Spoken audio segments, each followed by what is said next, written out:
14 Sierra Whiskey 007.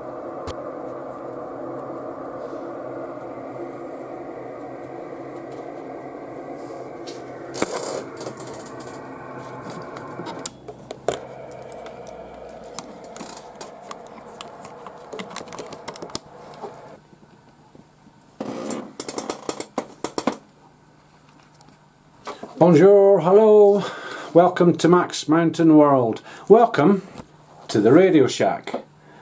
And today, as things are very quiet once again on 11 meters, not a lot happening, I've been kind of playing around with the radios a little bit, doing a bit of listening, doing a bit of this, that. And I've got the two radios. I've got the main one, the Yaesu FT891, and I've got the newer one, which I've had a couple of months now, the FT891.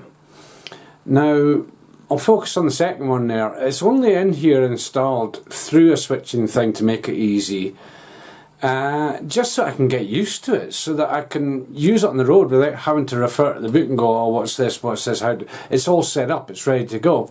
Now, when I first got it, it's almost a cult thing, I think, as regards these radios. They're fantastic little boxes. And at the beginning of it, when I did a couple of videos on it and stuff, a couple of people turned around to me and said, yeah, but there's a couple of things you're not going to like about it. One person even turned round, you know who you are, and said, someone's really going to brass you off with this.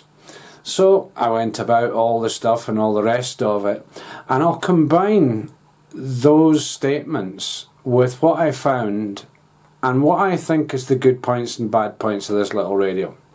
Okay, here's the video, the Yaesu FT891.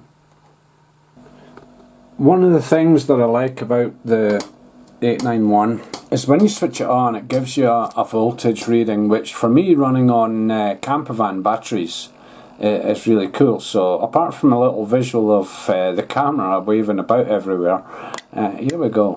And you see bottom right there, 14.5 volts. So the battery's actually almost charged just now. That's the top end of the voltages that I deal with. I'll deal with that in a different video. Make a comment below if you want. Enough of you demand it. I'll go into exactly my power supply systems, both here and in the car and elsewhere. 3 places, 3 QTHs, yeah. But anyway, that's the box on, ready to go. At the side here, I was enlightened by a friend, the existence of that. I completely missed it.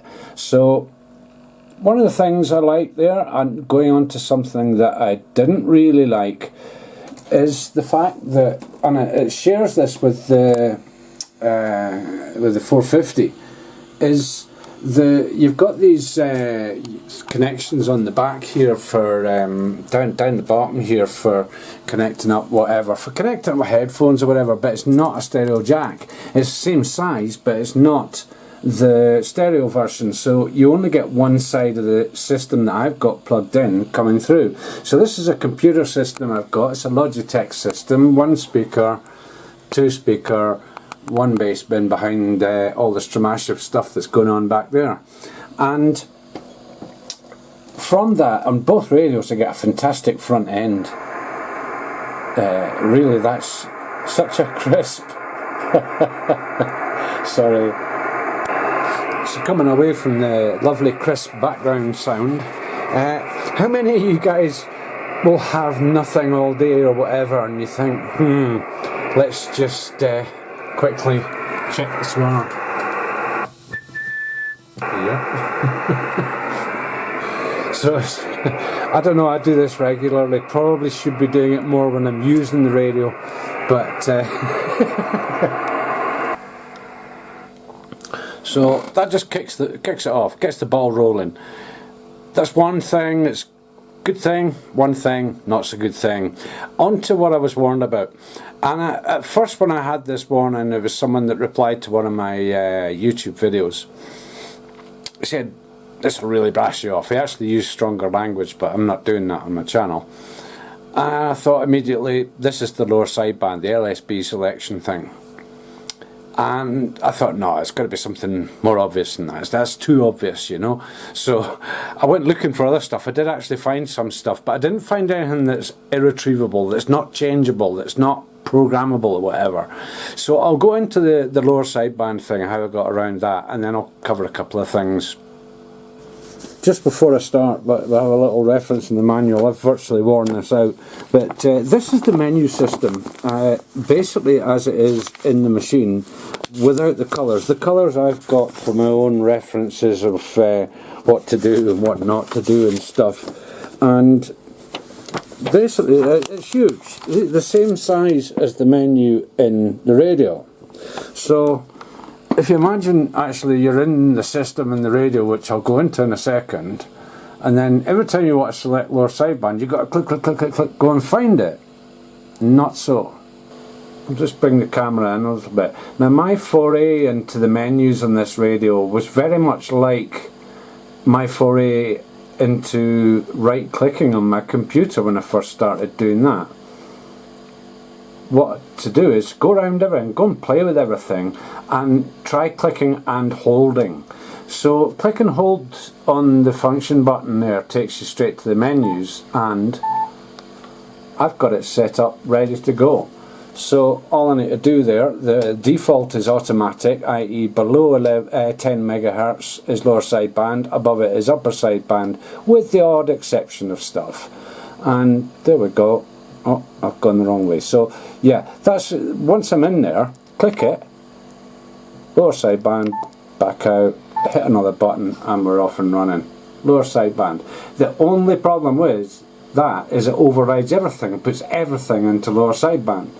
So as you can see by down the bottom here below, the item, the VFOB has also gone lower sideband, but it's easy enough to fix. Back again, as I say, steady press on that, click it to confirm, put it back to auto, bang, we're off and running. So ultimately, yeah, it's not as convenient as a lot of the larger radios, larger faced radios that have the actual mode buttons. But for example, say I'm on 555 on the upper sideband, someone calls, they want to go to 525 lower sideband. Okay, no problem. We'll go down to 525 and hold, click, put that lower sideband, click, back on the band, I've hit that by accident, bang, there we go. I don't know whether to count that therefore as something good or not so good, but or bad or whatever, but you get used to it, it's pretty good. It works, and it's just a case of doing that and being in the habit of leaving that in the right place in the menus. Okay, swings nicely onto something I do like. Yeah, you can lock it just by hitting the power button. Boom, nothing, no problem. Or alternatively, just underneath the button there is a clutch or a brake, something which slides up to control the movement of the main VFO control.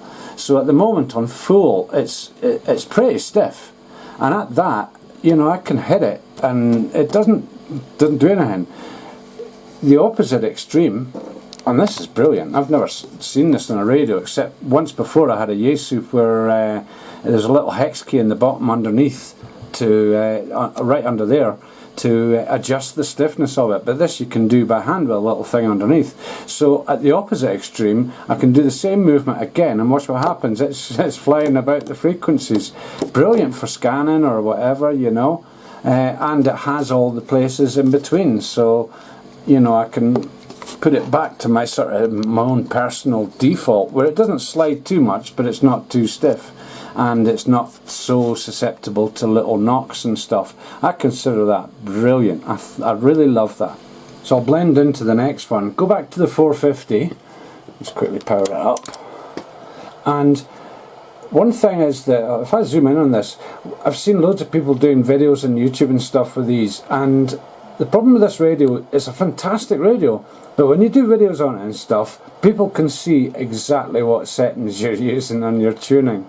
Now, I've seen some videos where those settings just, they can't work as it's on the video. They can't work properly, not 100%. It can work, but not 100%. Now, similar thing occurs with the 891. People have done videos, I've seen videos on YouTube and stuff, and these things at the bottom here, they've left them at the factory settings. Why? Now, one of the factory settings, hit that once. You can, where is it? Is it on here? I mean, there's dozens of them. It is complicated. I can hit it again, and we can go through here. Now, SCP is scope. That's normally one of the default ones. Why? The scope is absolutely terrible in this. I'm not even going to grant it the pleasure of firing it up. It really is terrible. It's only a single receiver in the back of the radio, so it can't actually produce anything better. Think of it more as something like if you've got 3 aspects, you've got 2 dimensions. This has 2 aspects, it's only got 1 dimension, it's rubbish. Anyway, okay, so that counts as something I don't really like. Now, one of the things, going back to this, is I've reprogrammed this, so I've got my meter on that one. Now, I won't go back to what the standard thing is, just look at virtually any video on YouTube about these boxes and you'll see. But yeah, just one click and I can alternate. Oh, now this is going on to something I don't like, is by habit you hit a button and you think it's that one. It's not, it's the little one on the left. Now down here I can have my ALC, I can have the power out, the SWR, or whatever. I can have the compression rate and everything on the transmit.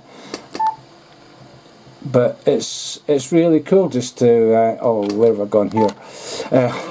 Again, it's very, very complicated. But the way I have, as I say, is to simplify things. So the most commonly used stuff on the front here, I want to check my SWR, I can just go in and I can check my SWR. Or I just leave it on power out, and that way I can keep an eye on what I'm pumping into the box to my right. The width is a tuning thing. So when I'm on the tuning thing, again the left hand button, and I can set the tuning up, or I can leave it at the default or whatever. Click back out of that, we're back to screen. Noise blanker, it's a place to have it. Sometimes you want the noise blanker off just to be able to preamp stuff better with, again, the box on the right. And I can click on that, and this leads me on to something that kinda I do get irritated with, and there's no adjustment as far as I can find in the box. If you know better than me, please comment below, because the noise blanker is set on, I don't know, it does its best at 5, and who knows, it's just not good.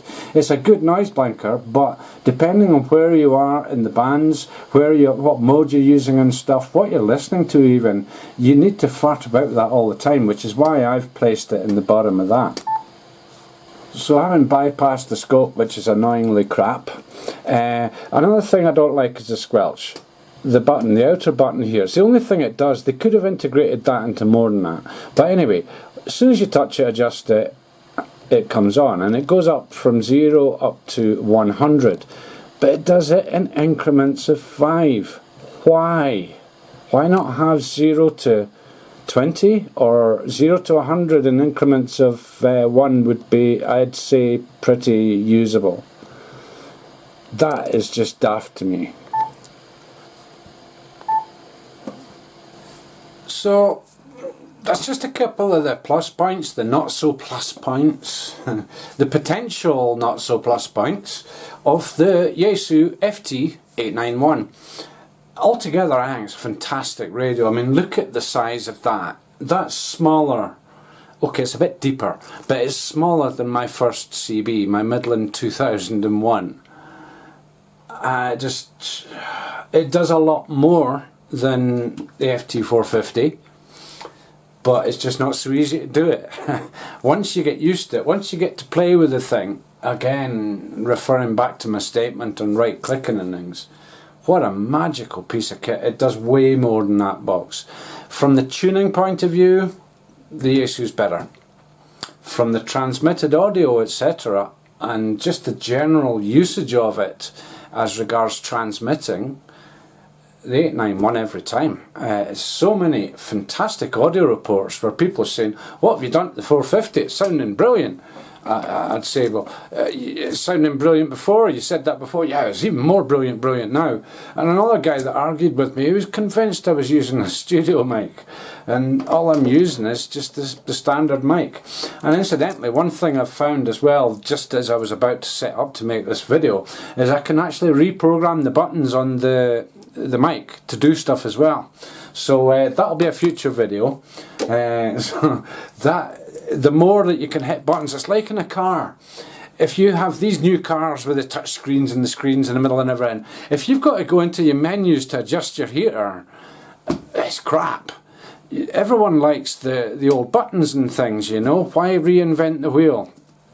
This thing's slightly different. Reinventing wheels, reinventing, back to the dimensional thing, a three-dimensional wheel as it were. Anyway, fantastic, love the box, can't wait to get it out in better weather. Static mobile with my Moxon antenna and stuff, and yeah, we'll see. So far be it from me to do a full analysis of this. I did one on this radio, but this one is going to take me a lot longer to get used to it. As you see just in front of the camera, still making mistakes, thinking that I've gone into something, I've held something, and I've started with the big button and it should be the little one. You just get into the swing of it the more you do it, which is why I've set it up here as well as for the car. So anyway, that's just a little video on the little radio, as it were. Big radio but little physically. So anyway, thanks very much for watching.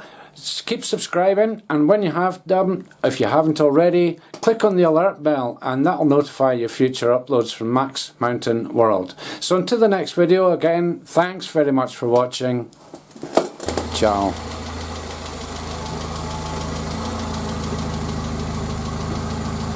Remember, think safe, be safe.